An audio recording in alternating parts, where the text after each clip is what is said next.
Bien, amigos, nos acompaña hoy en esta consulta la doctora Marcia Heroína Castillo Moya. La doctora Castillo Moya es médico, neuróloga, especialista en Parkinson y movimientos anormales. Y le damos la bienvenida a su programa, doctora, consulta participativa. Muchas gracias, me siento como en casa, un honor de nuevo. Ay, gracias, doctora. Gracias. Sabemos, doctora, su agenda, lo que le llamamos el corre-corre profesional de los médicos, y le agradecemos de todo corazón esta consulta. Doctora, vamos a Con- arrancar de una vez. Vamos a referirnos, vamos a hablar del Alzheimer primeramente. Alzheimer, ¿qué es el Alzheimer en realidad, doctora? Bueno, primero transitar sobre la idea, sobre algunos mitos que existen en cuanto a eso. Cuando hablamos de enfermedades neurodegenerativas, siempre pensamos en un adulto mayor que tiene una condición crónica, progresiva, incurable. Y aunque ciertamente las enfermedades neurodegenerativas, tanto el Alzheimer como el Parkinson, son más frecuentes en adultos mayores, es el principal factor de riesgo, tenemos que entender que ninguna de estas dos condiciones están exentas de padecer las pacientes jóvenes, son loterías, ¿no? Entonces, es una enfermedad donde hay proteínas anormales, en el caso del Alzheimer, dos proteínas, la proteína tau. ¿Qué es esta proteína? Es una proteína que está mal doblada y al estar mal doblada, pues no sale de la neurona, no tiene forma de sacarse. La neurona dice, esto no es mío, y como sabe que no es de ella, lo que hace es que se autofagocita, como que ella misma se traga, se mastica para defenderse. Pero, y de igual forma, a la de al lado le dice, mira, aquí hay algo que está mal.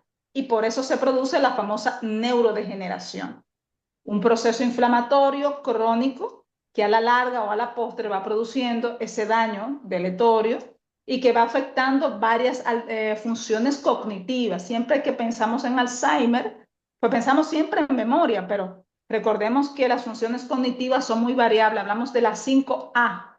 Entonces, en esas 5A tenemos la amnesia, que es lo que principalmente conocemos, olvidar las cosas, pero también tenemos apraxia, que es la incapacidad de ejecutar un acto motor a pesar de tener las funciones motoras preservadas. Y vemos a veces que están usando los cubiertos de forma inapropiada o utilizando un utensilio que no es para lo que está predeterminado. Ahí tenemos entonces amnesia, apraxia, las agnosias. De lo más frecuente es la anosognosia, que es el desconocimiento de la enfermedad. Y aquí quiero hacer un señalamiento, un inciso. En la anosognosia se da un problema fundamental, que es que el paciente desconoce que tiene ese problema. Por eso dice, esto me trajeron aquí porque dicen que yo estoy mal de la memoria, pero ellos están más mal que yo no me siento nada.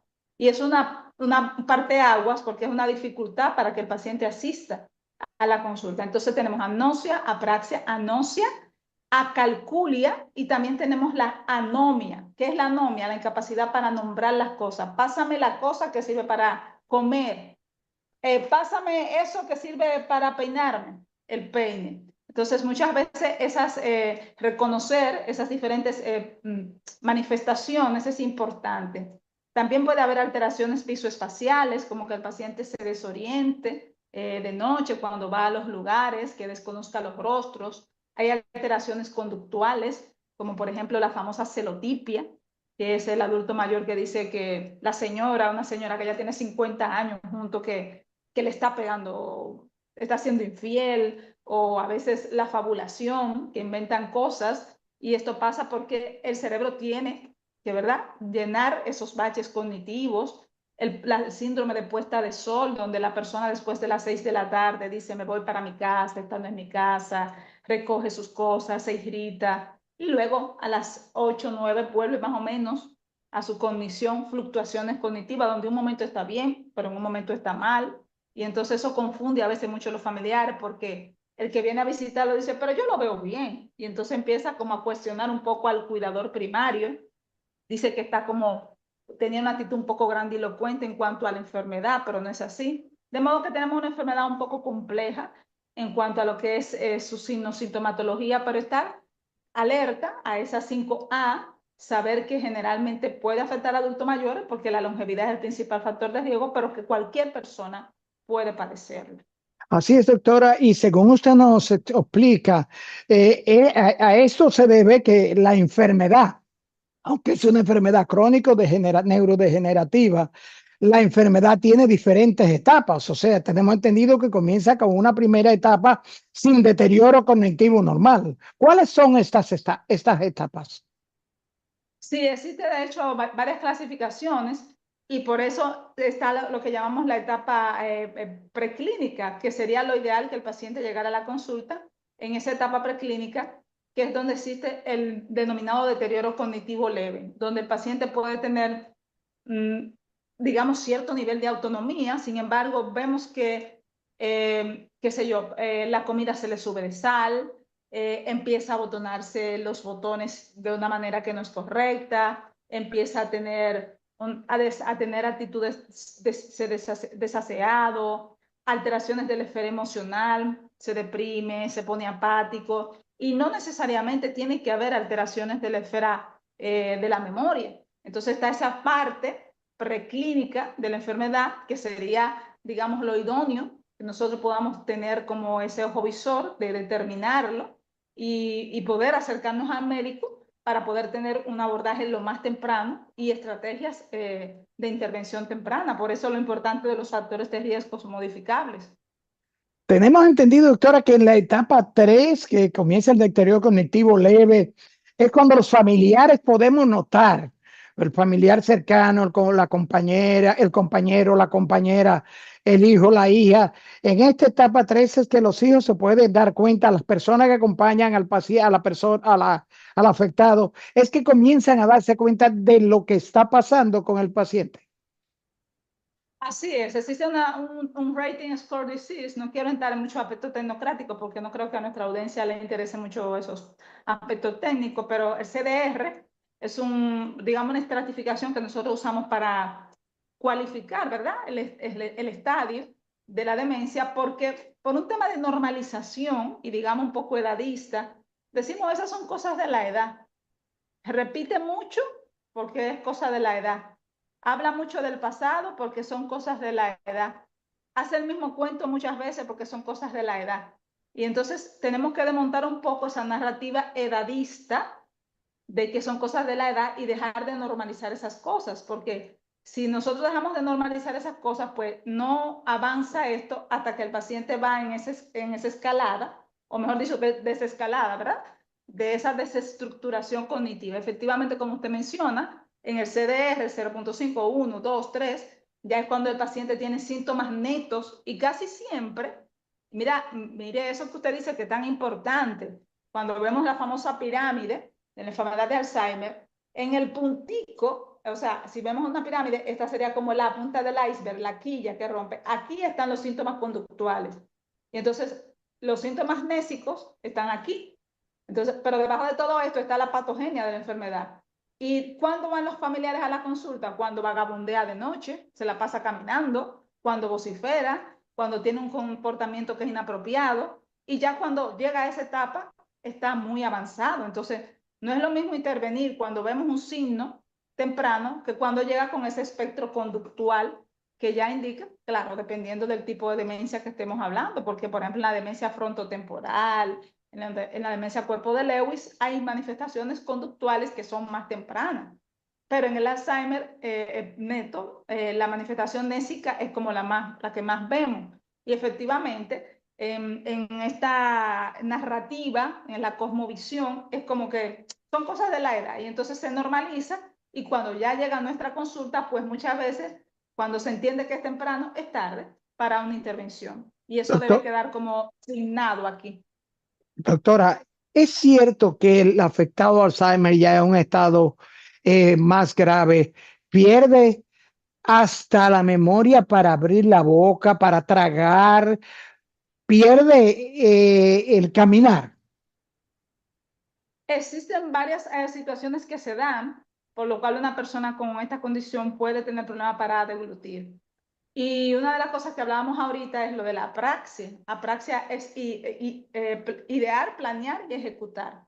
Entonces, para yo tragar, no es solamente el acto motor de tragar, o sea, entrar la pastilla, que la lengua la lleve hacia atrás y yo deglutirla. Entonces, yo tengo que hacer ese acto motor desde lo que llamamos la volicionalidad, o sea, la acción ejecutiva. Entonces, muchas veces en los estadios avanzados, vemos que los pacientes se quedan con la pastilla en la boca, lo escupen o no la tragan, pero también puede darse que el paciente piense en su fabulación que me quieren envenenar o eso que tú me estás dando, ¿para qué tú me lo estás dando? O sea, pero sí, muchas veces viene este problema de deglución por un problema de apraxia para la deglución o porque se pierden los reflejos deglutorios por un problema vulvar. Entonces, lo importante de esto es identificar cuándo empezó a dejar de tragar, por qué no traga, si sus reflejos deglutorios están intactos y así el médico sabe si lo puede manejar con espesantes, si necesita un PEG. Y este abordaje siempre debe ser, y aquí quiero importantizar esto, transdisciplinar. El neurólogo no trabaja solo los trastornos neurocognitivos o demencia. Lo trabaja con un geriatra, un neuropsicólogo, un nutricionista. O sea, debe ser un abordaje muy plural, un acompañamiento. Incluso en los estadios avanzados es muy importante el tema de los cuidados paliativos, porque creemos que nosotros transitamos la vida con un concepto que no entiende bien el sentido de lo que es el bienestar y quizá no es el momento idóneo ni el escenario idóneo, pero ¿de qué hablamos cuando hablamos de calidad de vida? ¿Qué entendemos por calidad de vida? ¿Hasta qué punto nosotros estamos aquí en nuestro sentido médico de que curamos pocas veces, aliviar casi siempre, pero consolar siempre? Nuestro deber humano es aliviar el sufrimiento humano. Entonces, también aquí estamos en cuidado paliativo un poco todavía rezagados y muchas veces esos pacientes en estadios avanzados de la enfermedad de Alzheimer y otras neurodegenerativas, tenemos también que trabajar de la mano con los paliativistas. Doctora, ¿es cierto que se desconoce la causa exacta de esta enfermedad? Aunque desde 1908 estamos, Alois Alzheimer describió el caso cero, que fue el caso de Auguste Deter, una señora de 57 años que llegó a su consultorio de Alois Alzheimer con un delirio celopático en relación a su esposo y trastorno del habla. Empezamos a describir estos casos, estamos hablando de 50 millones de personas en el mundo. Entonces nos preguntamos por qué todavía sabemos qué pasa, cómo pasa y más o menos de qué forma pasa, pero no sabemos realmente qué pasa, sino que sabemos que es una enfermedad donde hay esas proteínas anormales, que hay una cascada inflamatoria, que hay aumento de lo que llamamos el estrés oxidativo, o sea, aumenta la inflamación neuronal que empieza a nivel intestinal, al igual que otras enfermedades neurodegenerativas, según la teoría del doctor Jacob Brack, de 10 a 20 años antes. Pero decir que pasa por esto, no podemos decirlo de una manera así rotunda. Sabemos que sí hay condiciones que pueden abocar a que una persona desarrolle Alzheimer, como esos factores de riesgo modificables, como una persona sedentaria, una persona obesa, etilismo crónico, una persona con factores de riesgo como hipertensión, diabetes, dislipidemia maltratada, trauma repetitivo, depresión crónica, una persona que haya tenido uso crónico de algunas sustancias de la esfera psicorrecreativa, estas drogas crónicas que se usan los jóvenes, ¿verdad? Todos estos son factores de riesgo que se pueden modificar la apnea del sueño y todo esto está relacionado, incluyendo también situaciones nuevas como el tema de la polución, lo microplástico, el estrés de vida, que es una cosa que ha venido a encumbrar esas estadísticas, y el tema de la inversión de la pirámide poblacional. Entonces, sí sabemos que hay factores que suman, incluyendo los factores genéticos como la ApoE4, que ya es un concepto un poco, no rebuscado, pero un poco más fino, cargar con esta genética, que tú cargues alelo del padre y alelo de la madre, o sea, venga con genética de la mamá y del papá, y haga lo que llamamos endogamia. Endogamia es, por ejemplo, en sitios donde se casan Pérez con Pérez, Rodríguez con Rodríguez, nunca debe casarse uno con un primo, ¿verdad? Por si alguien tiene un gen con una patica torcida, pues que no se hereden genes que vengan con esa carga del ApoE4, porque si vienen con los alelos del padre y los alelos de la madre, pues del ApoE4 tienen 12 veces más por ciento de posibilidad de desarrollar la enfermedad. Entonces, ya sabemos que esta parte genética está, pero es apenas un 20%. Entonces, el otro 80% están todos estos factores de riesgo, que es donde debemos hacer psicoeducación. Esa psicoeducación orientada a que la gente entienda cómo debe llevar su vida. Y esto va para el que tenga carga genética y para el que no. Todos deberíamos llevar un estilo de vida neuroprotector, un estilo de vida saludable, para protegernos de todas las enfermedades neurodegenerativas, porque ¿qué hemos hecho con estos 20 años que nos ha dado la vida? O sea, somos más longevos, pero somos más enfermos. Hay que trabajar por esa famosa longevidad activa que tanto habla la OMS y la Sociedad Internacional de Geriatría. Doctora, ¿cómo se diagnostica? ¿Puede una persona padecer por años el Alzheimer sin notarlo nadie, sin él darse cuenta, sin los familiares? ¿Cuál es el medio de diagnóstico? ¿Es solamente las manifestaciones físicas? Hay, digamos, biomarcadores de sangre que se pueden hacer de manera temprana. De hecho, ya hay uno antes del líquido cefalorraquídeo, pero ahora hay de sangre que se pueden hacer. Y si tú tienes una carga heredofamiliar y te quieres hacer ese biomarcador para, digamos, mejorar tu epigenética, o sea, epigenética es todo lo que está alrededor de la genética y qué es lo que hace que se exprese una enfermedad, pues ese biomarcador de sangre se puede hacer. Lo otro que se puede hacer para uno saber si tú puedes tener de manera temprana esta enfermedad es lo mismo, que es un genotipado, que fue lo que se hizo el protagonista de Thor, Chris Hemsworth, que se hizo un genotipado aleatorio, no se lo hizo por nada, él se lo hizo porque se hizo una prueba genética para otra cosa y dentro de eso salió con doble alelo para la enfermedad. Entonces sí, uno puede de manera temprana saberlo. Ahora, la pregunta es, si te vas a hacer eso, ¿realmente vas a hacer un estilo de vida saludable para modificar tu epigenética? ¿Qué hacemos con esa información? ¿Realmente vas a ser responsable con esa información? ¿O la vas a tener solamente para angustiarte y tener la espada de Damocles sobre el cuello?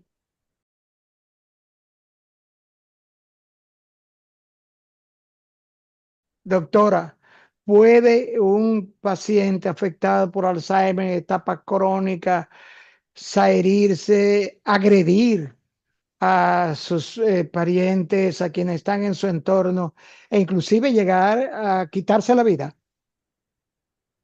Quitarse la vida no, pero heteroagresión sí puede haber. Pensemos en este escenario.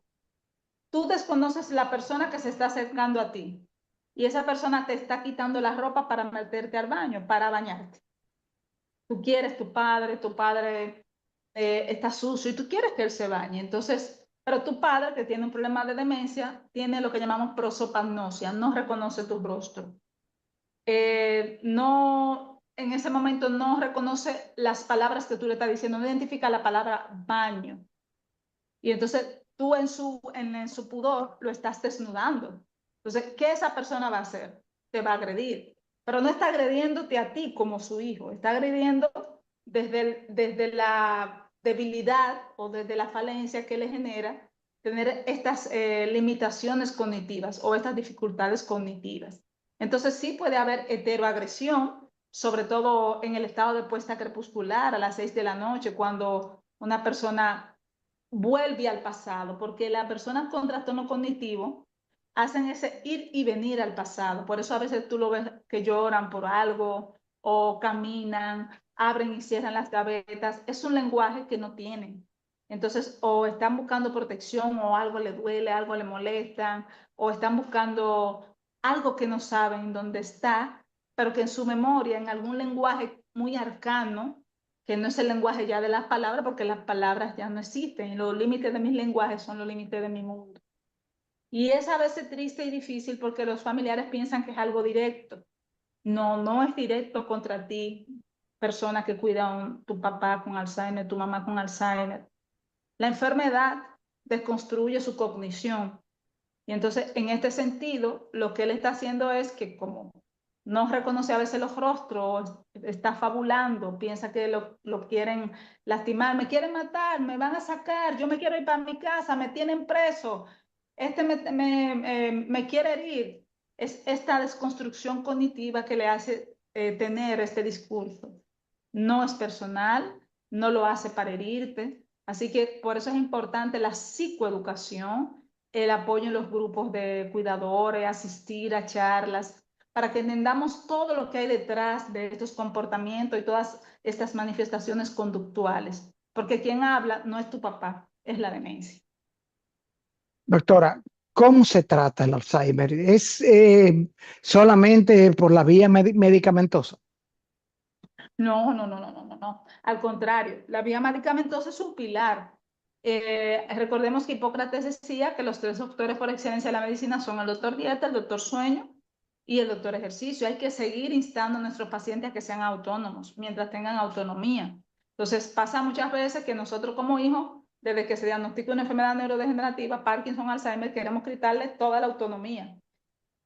Y ahí viene la primera fricción, que es que nosotros en la verticalidad, nuestros padres siguen siendo nuestros padres, pero nosotros queremos tratarlos como niños.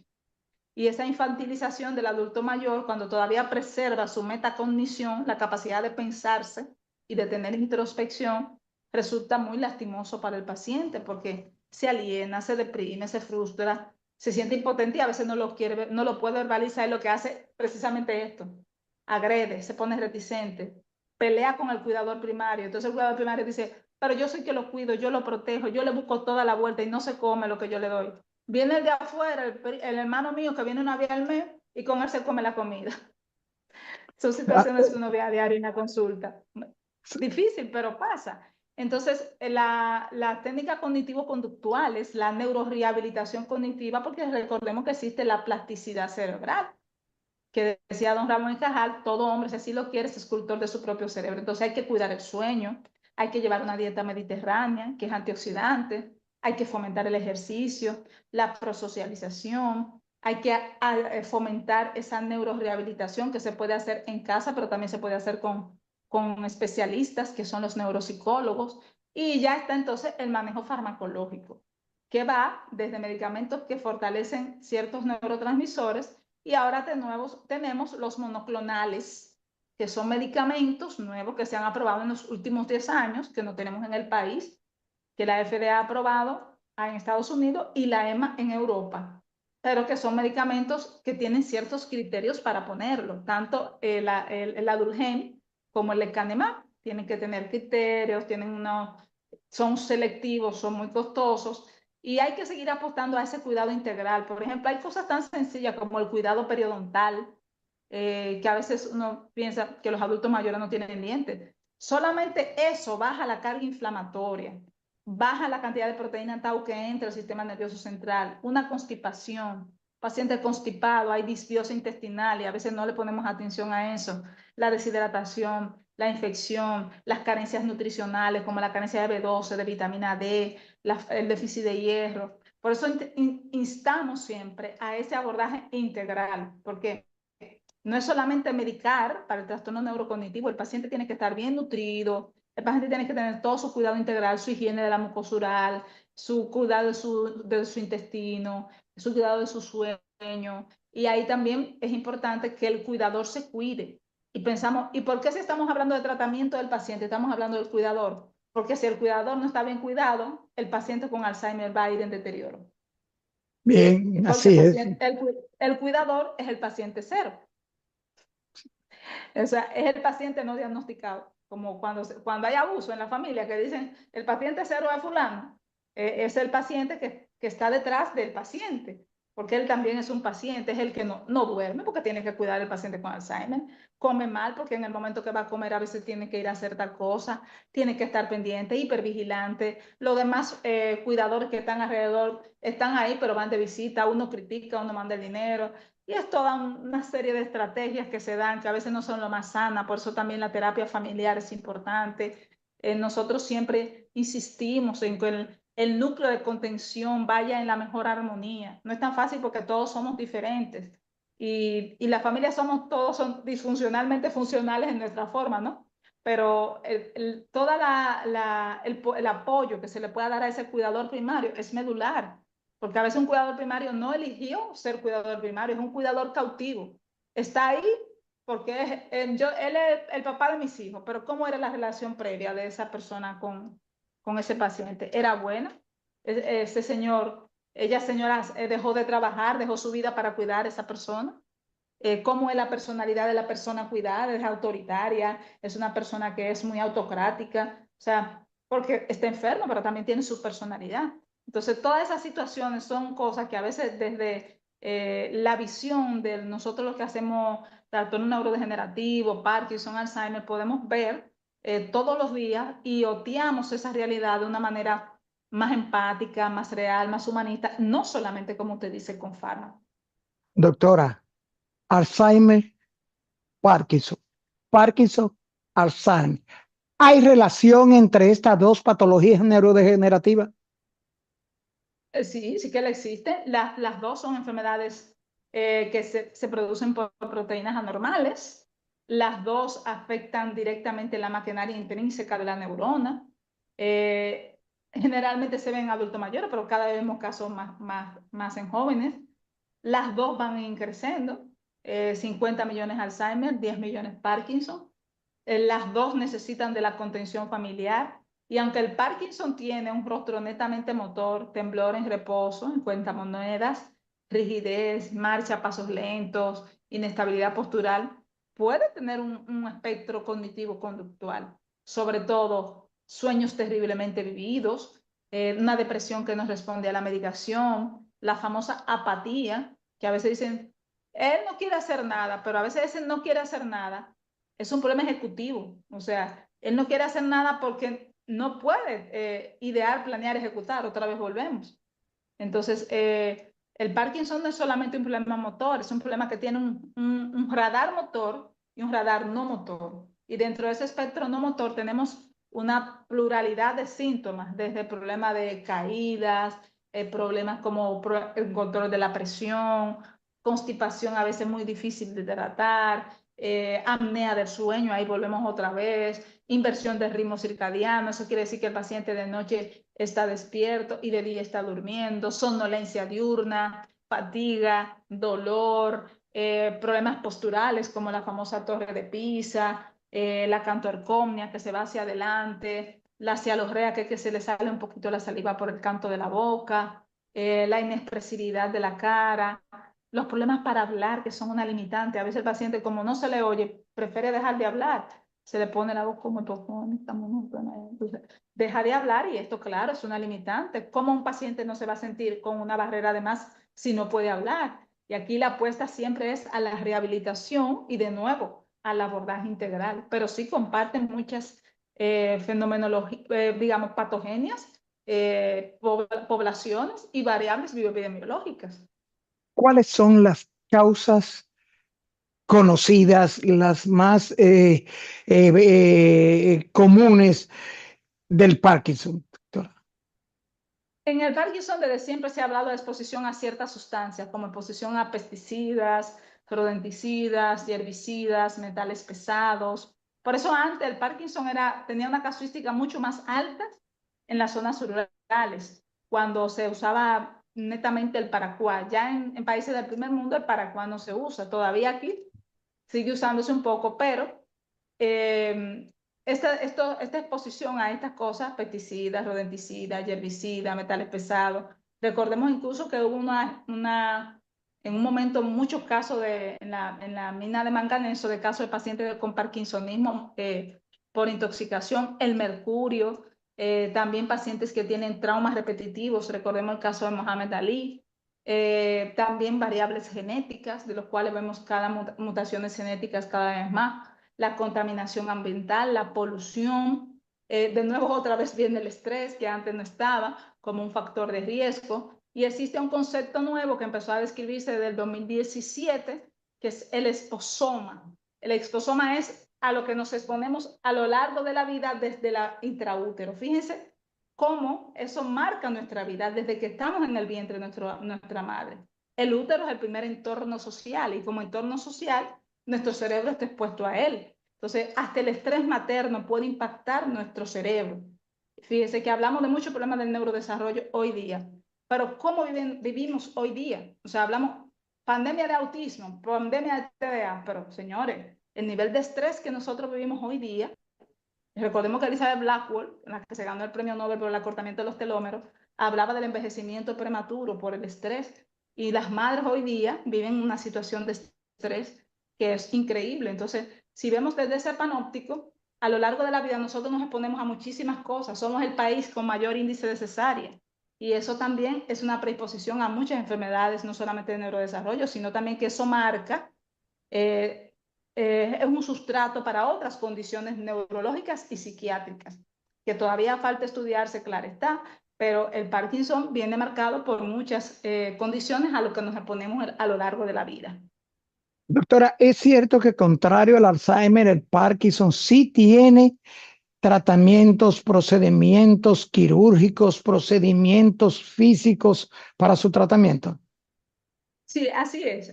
A diferencia del Alzheimer, en el Parkinson, un paciente puede tener un mejor pronóstico si tiene la posibilidad en un país donde las políticas sanitarias sean más sostenidas. Por ejemplo, un paciente con Parkinson que tenga fluctuaciones motoras, o sea, que en el día haga retraso en la medicación o que la medicación no le dure tanto, o haga las famosas disquinesias, que son efectos que no son del Parkinson, sino de la enfermedad, puede someterse a lo que llamamos un dispositivo de estimulación profunda, un deep brain stimulation, y eso mejora la calidad de vida de manera medular del paciente. Entonces, esto no lo tenemos en el Alzheimer, pero en el Parkinson y otras entidades como en los TIC, en las distonías, lo tenemos. Y claro, lo ideal sería que el Estado pudiera cubrir eso o las aseguradoras, pero lastimosamente nosotros estamos atrás colocando DBS.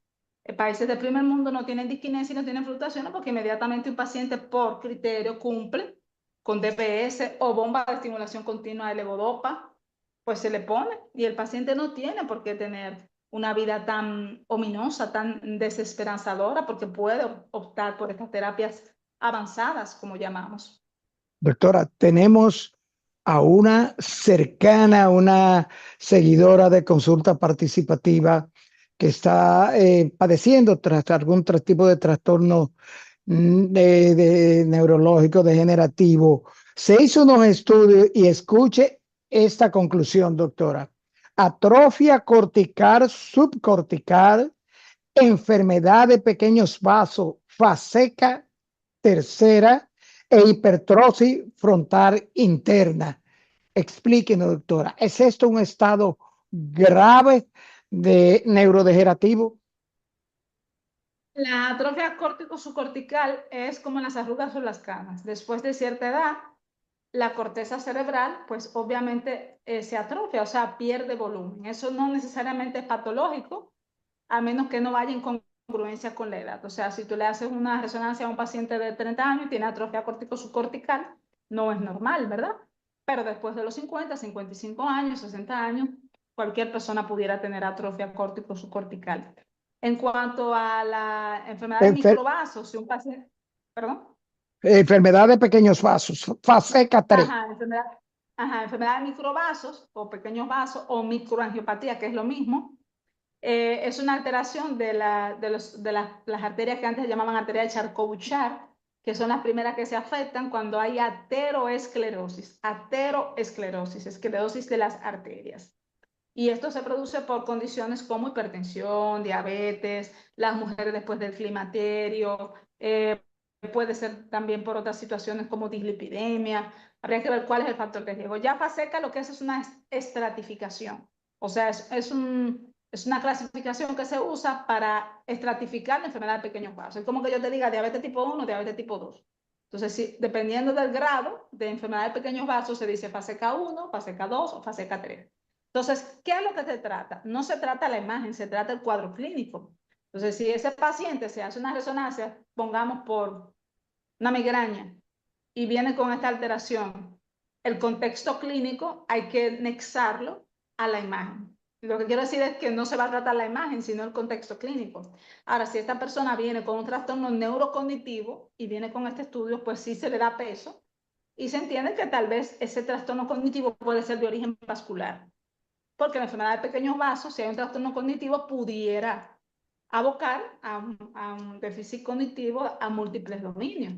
Pero recordemos, no tratamos estudios, tratamos personas. Exactamente. Y la hipertrofia frontal interna también tengo entendido que es cuestión de edad, doctora, ¿no? Me imagino que será hipertrofia del seno frontal, ¿qué dice? O atrofia frontal. Hipertrosis frontal interna. Hiperostosis. La Sí. hiperostosis es que a veces el frontal, hay personas que tienen este hueso muy grande de familia y entonces es como que el hueso frontal tiene un mayor volumen. Eso no es patológico, ¿no? Eso es no tiene relevancia, ¿no? Doctora, esa condición de esta amiga de consulta participativa no tiene marcha atrás. Esa ya es un estado degenerativo que de ahí va a crónico. No necesariamente, porque aquí se interviene aquí, Change Lifestyle, cambia el estilo de vida. O sea, es una persona que debe asumir un estilo de vida neuroprotector, hacer ejercicio, modificar sus hábitos de vida, su dieta, hacer ejercicio, tratar de dormir bien, verificar con su cardiólogo, su neurólogo si amerita medicamentos para limpiar las arterias, verificar cómo están las carótidas, sus niveles de lípido, cómo está su perfil hormonal. O sea, sería importante una evaluación completa para ver cómo se va a tratar esto para que no avance. En el contexto de que la enfermedad de microvasos, lo que se hace es modificar factores de riesgo y evitar la progresión con antitrombóticos y verificar cómo está el estado vascular de las carótidas. Eso es muy importante. Doctora, se nos acabó el tiempo, el tirano, cuando estamos con estas consultas tan importantes, tan orientadora, doctora, pero no queremos despedirla sin que usted le diga a los amigos de consulta participativa dónde contactar con la doctora, dónde poder verla, dónde uno llevar sus familiares, sus amigos, recomendarle a la doctora.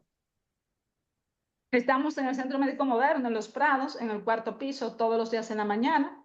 A partir de las 10 nos pueden contactar al 809-540-2521 vía WhatsApp, 809-540-2521 y en las redes estamos como @doctora Marcia Castillo. Gracias, doctora Marcia Heroína Castillo Moya, por concedernos esta consulta tan profundamente orientadora con todo lo que tiene que ver el Alzheimer, el Parkinson y las patologías neurodegenerativas. Gracias, doctora. Un placer. Amigos, amigas, gracias por acompañarnos en esta consulta con la doctora Marcia Heroína Castillo Moya, neuróloga especialista en Parkinson y movimientos anormales, donde estuvimos siendo orientados sobre todo lo que tiene que ver con el Alzheimer y la enfermedad de Parkinson. Amigos, amigas, nos vemos en la próxima consulta.